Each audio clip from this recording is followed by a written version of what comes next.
before you go on to paint, you have your F, so you know which side is the front, but you also might notice that you have some areas where you don't maybe know where to start one color and end another. For instance, if I look at the hair here, I don't know where this hairline ends. Same with like the top. So what you're gonna do before you move on to painting is take that full color work that you have.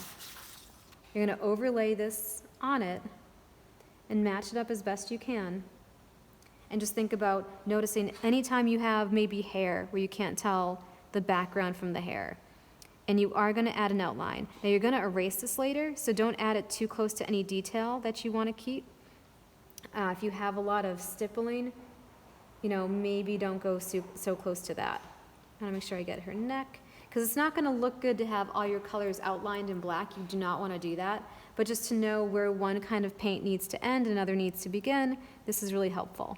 And the other thing you should do, this will make your cutting easier, is just outline where your image ends, roughly.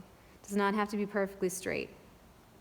And you want to make sure when you paint beyond these lines.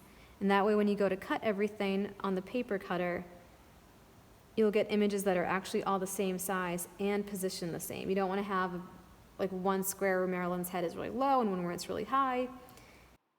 So when you paint on the back, make sure that your F is backwards so you know you're on the right side. There should be no Sharpie on this side. And you're going to go ahead and add your 4 colors. Now I do suggest you have white for your eyes and teeth, and white isn't one of your colors so it won't count against you. But I do suggest you doing that to start.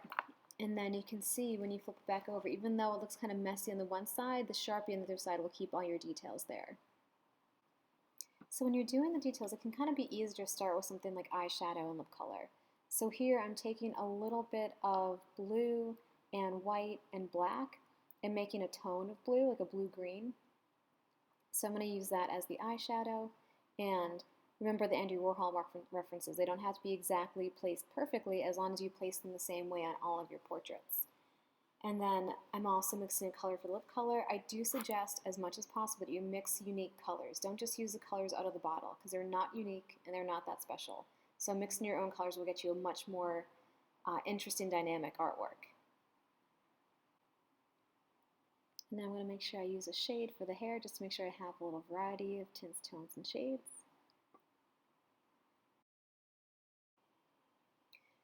So let's talk about flesh tones a little bit. So you're welcome to have authentic flesh tones, and you're welcome to have imaginative flesh tones like a light green or pink or blue.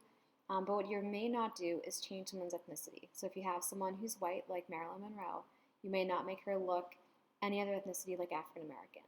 And then same, you shouldn't take anyone who's naturally dark-skinned and make them with a lighter skin for this project. But aside from that, you can do really whatever you want. A couple thing about making realistic flesh tones if you want some advice on that front. The burnt sienna, that is maybe the best paint to use for the base of all your flesh tones. Now to get the lighter color, you're just going to add this sienna with a little bit of white, and it's really just a dab of the brown that you'll need. So a little bit of the brown, a little bit of white, and keep adding white as you need to get whatever level flesh you like. And that's really it. And then to do a darker flesh tone, you don't add white, you add black.